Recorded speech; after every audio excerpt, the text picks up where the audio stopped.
me voy a detener más en algunos puntos que en otros, ¿ya? Lo que me interesa es que ustedes tengan súper claro que estos son 11 pasos y hay algunos que son como una especie de base y sobre eso se empiezan a construir los que vienen después, ¿ya? El primero lo voy a explicar más, aunque lo hemos trabajado mucho, yo sé que ya están aburridos de la síntesis y el análisis, pero para que vean que incluso otros autores que no tienen nada que ver de donde yo había tomado la información inicial, también trabajan con esto, ¿ya? Paso 1 dice, leer el texto, perdón, o fragmento de principio a fin para captar lo que quiere transmitir el emisor, para poder tener el contenido, ¿ya? Ahora bien, nosotros vamos a armar una estrategia después específica de PSU y vamos a leer las preguntas. Pero cuando empezamos a leer el texto, la idea es leerlo completo. A veces salen algunas palabras que me impiden seguir leyendo y uno se entrapa en eso y dificulta la lectura posterior. ¿Ya? Entonces, cuando yo tengo este tema, yo digo, entrar en contacto con el tema. ¿De qué se habla? Me hago una idea de qué se habla. Algunos la escriben chiquitita al margen, pero además la intención comunicativa. Y esa intención comunicativa tiene que ver con el tipo de texto. Un texto expositivo, su intención comunicativa es muy distinta, por ejemplo, al de un cuento. ¿Se entiende? Está sonando como una cosita, déjeme ver. Ay, sí. Quedó grabado quién interrumpió la grabación para entrar. No alcancé a leer bien quién era. ¿Se entiende eso, chiquillos? Sí, profe, yo lo Ya, entiendo. perfecto. Entonces, tenemos nosotros que estamos leyendo y sabemos que esto es un texto, por ejemplo, expositivo, porque me está explicando algo. Entonces, la PSU no me da a mí la numeración de los párrafos, pero además yo ya tengo una preestructura que es introducción, desarrollo y conclusión. Entonces, con esos conocimientos previos, tipo de texto y estructura, yo puedo guiar mejor mi lectura. ¿Se entiende? Sobre todo, por ejemplo, en un caso de, no sé, estoy leyendo un texto argumentativo y yo sé que voy a estar muy ojo con la tesis. ¿Se entiende? Estoy leyendo un texto narrativo, yo sé que voy a estar ahí, pero pendiente del narrador. ¿Está claro eso?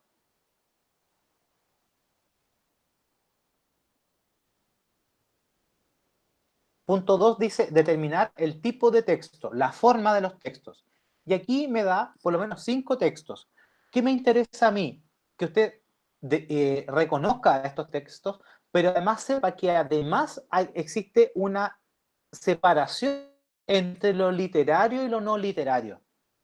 ¿Ya? Dentro de lo literario vamos a dejar en este caso lo narrativo. También podríamos poner, según el plan que les va a tocar a ustedes, lo dramático y también va aquí lo lírico. ¿Cuál es la dificultad? O lo bueno, como usted lo quiere enfocar, que sabemos que en esta PSU, por lo menos hasta ahora, no van a preguntar textos líricos. Es una ventaja para algunos que les cuesta harto, es una desventaja en general, yo creo, porque lo hemos trabajado harto y habíamos hecho como una especialización en los textos líricos para ayudarle a comprender mejor. Pero mejor nos vamos a la segura. Narrativo, dramático y los no literarios. Dentro de los no literarios, expositivo, ¿cierto? Y argumentativo. ¿Sí? ¿A alguien todavía le cuesta la diferencia entre lo expositivo y lo argumentativo? ¿Hay alguien en el curso que todavía le cuesta separar esos dos? Porque se tienden a mezclar harto, ¿ah? Bien. Identificar la idea principal del texto o fragmento a través de la pregunta ¿de qué se habla? Esto ya lo hemos visto muchas veces. Solamente que aquí me dicen de todo el texto de qué se habla, ¿ya? Y aquí yo tengo que hacer mucho énfasis con ustedes. Ojo con los títulos. En PSU a veces el título va arriba, le ponen el título del texto, pero en algunos aparece el fragmento y al final aparece el título. Y hay gente que se lo salta cuando está al final. Y el título me da una excelente idea del que se habla. ¿Sí? Y ahora dice, seleccionar la idea aglutinadora. La idea aglutinadora es la que contiene más contenido del texto. Supongamos yo estoy hablando de la historia de la tecnología. ¿Ya? Y hablo de los computadores, hablo de los celulares y hablo de el televisor. ¿Sí? Entonces, la idea que aglutina televisor, computador, celular, ¿cierto? es, por ejemplo, comunicación. Pero ¿qué pasa si solamente pusiera trabajo? Se queda fuera, por ejemplo, el televisor como idea. ¿Se entiende eso? La idea aglutinadora es la que aglutina, la que reúne el mayor contenido del texto. ¿Dudas hasta aquí? El Daniel puso el argumentativo trata de convencer y el expositivo de informar. Sí, tal cual, y muchas gracias Daniel por el aporte. Si a alguno de ustedes les cuesta diferenciarlos, tengan ustedes que los dos se mezclan mucho, pero ¿cómo lo voy a separar? Con la intención. Si yo veo que esta persona me quiere convencer sobre algo, argumentativo. Si veo que quiere explicar alguna cosa, expositivo. Ahora, uno se confunde porque muchas veces los argumentativos, para convencerme sobre algo, explican hartas cosas. Pero uno igual se da cuenta de cuál es el énfasis, si realmente lo que quiere que la gente piense la idea que yo estoy planteando. ¿Ya? Gracias, Daniel, y gracias, Nicolás, por transmitirme la idea. 5. Plantearse preguntas acerca del fragmento.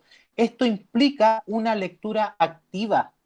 Usted va leyendo y tiene que plantearse estas preguntas así como, ¿para dónde apunta esto? ¿Qué quiere decir esto? ¿Por qué está aquí esto? No una actitud tan pasiva cuando yo voy leyendo, sino que irle sacando, digamos, ideas a este texto.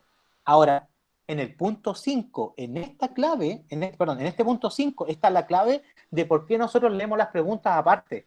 Leemos las preguntas primero porque me ayudan a complementar las preguntas que yo me voy haciendo a mí mismo. ¿Se entiende? A medida que voy leyendo. Punto 6. Dice, establecer relaciones y conexiones entre los distintos párrafos del texto. Y aquí viene la idea de leer en red.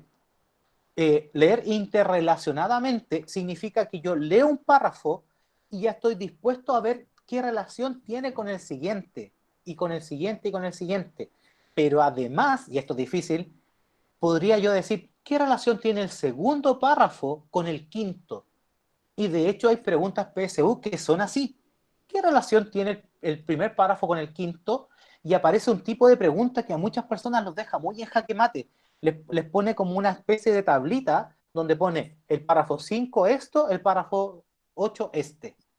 ¿Ya? Las vamos a trabajar. Voy a seleccionar hartos de esos modelos de preguntas y los vamos a ejercitar porque a veces solamente con entender cómo se leen esas preguntas resultan ser mucho más fáciles que otras. Hemos hecho el experimento antes y esas preguntas que parecen, ¡oh, qué brutal, qué terrible!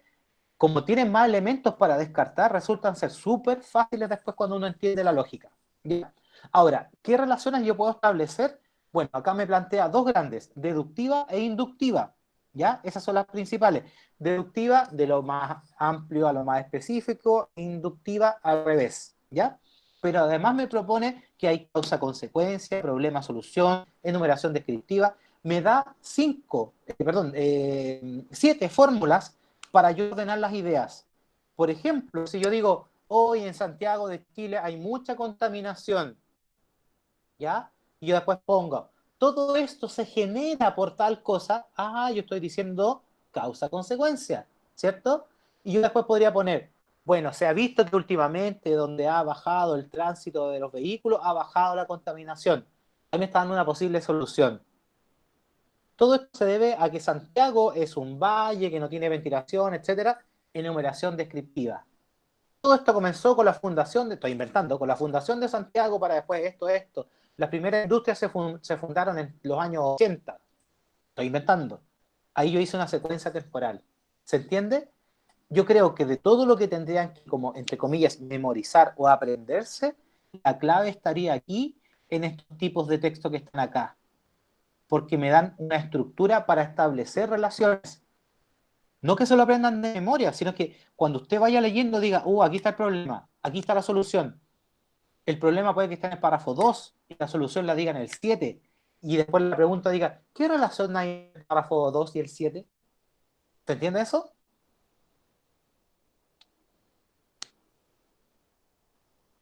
Puede ser de lo que le genere más dificultades al aplicar, pero si logramos desarrollar bien eso, va a ser lo que más le va a ayudar a tener ciertas respuestas correctas, ¿ya?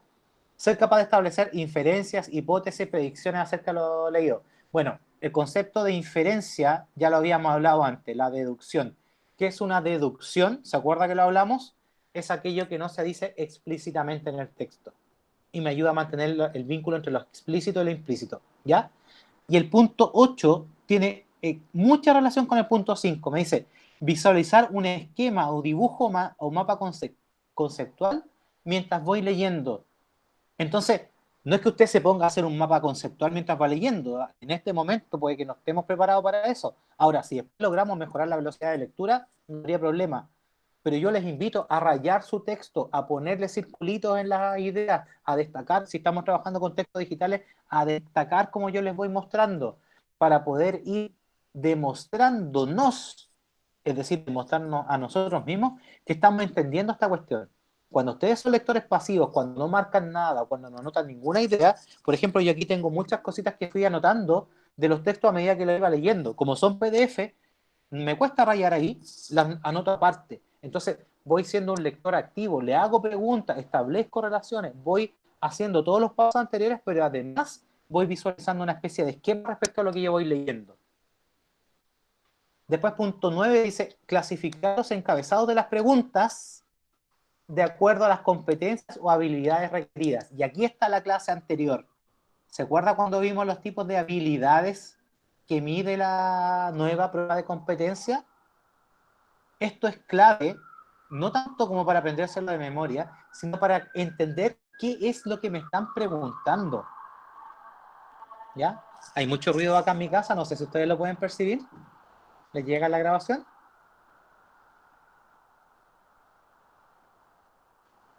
Sí, se escucha. Ya, perdón.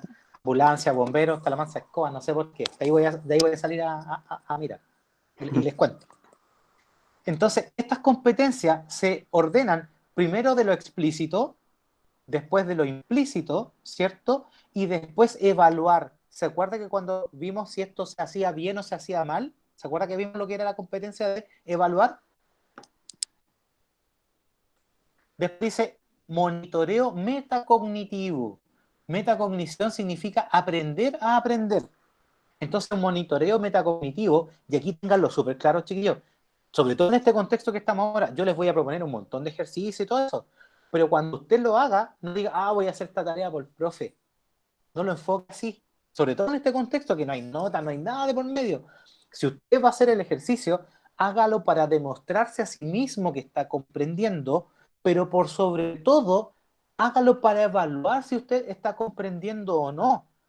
Y si hay algún tipo de pregunta que usted no la entienda o hay alguna parte del texto que no entienda, pregúnteme inmediatamente, o bueno, en la clase siguiente, profe, en esta parte yo me enredé.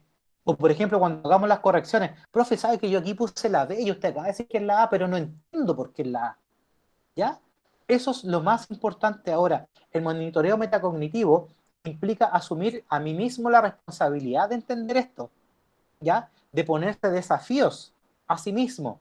Aquí no tienen nada que mostrarme a mí, no les voy a hacer ninguna prueba de esto ni nada.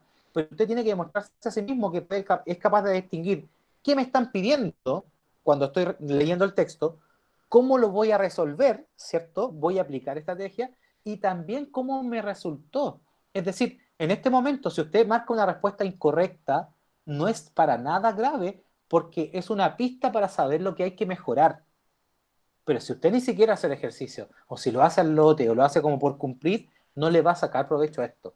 Monitoreo metacognitivo significa aprender a aprender, pero sobre todo identificar la forma en la cual usted aprende. ¿Le gusta rayar el libro? Raye el libro. ¿Le gusta destacar? Destaque. Yo les voy a sugerir 1.000.000 de veces, leamos las preguntas primero, pero usted dice, profe, ¿sabe que cuando yo leo las preguntas primero me enredo?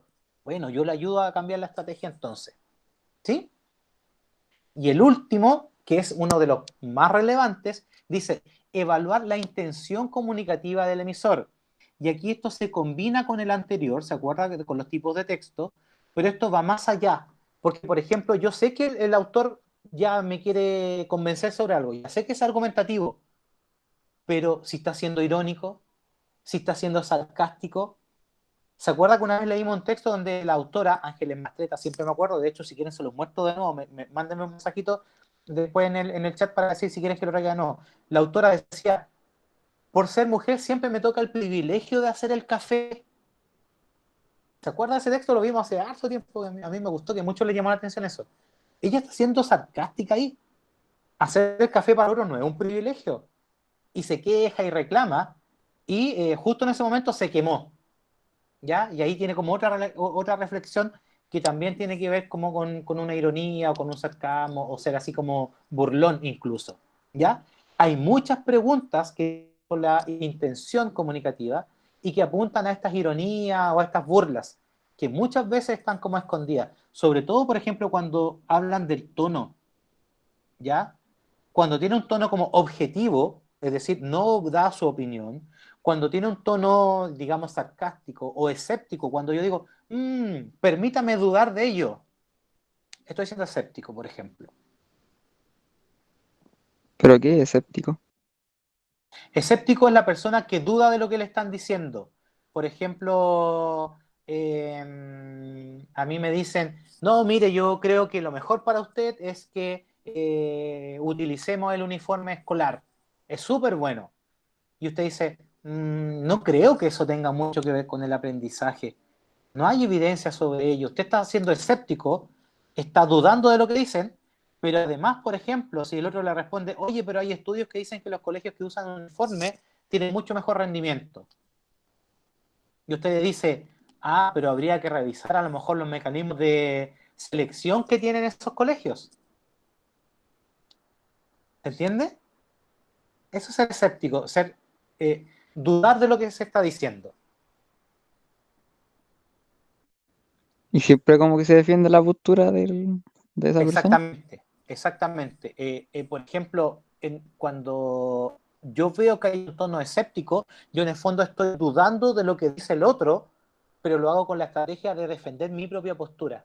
Hay textos que son, y es difícil redactar un buen texto con eso, es súper difícil. Los que lo hacen son bastante hábiles. Y esto mismo genera que a veces esos textos sean un poquito complejos. Les voy a traer un ejemplo de un texto que tiene un tono escéptico para que lo analicemos bien. Un texto que habla como de ecología y como que cuestiona algunos aspectos que se están como promoviendo como ecológicos cuando en el fondo no lo son. Tiene que ver con el tema como del agua y eso. Creo que se lo voy a traer. Creo que viene pronto un texto así, que hay un cierto escepticismo. ¿Ya? ¿Consultas, dudas? ¿Nada más? Ya. Vamos a dejar esto aquí. Gracias, Sofía, por responder. Muchas gracias.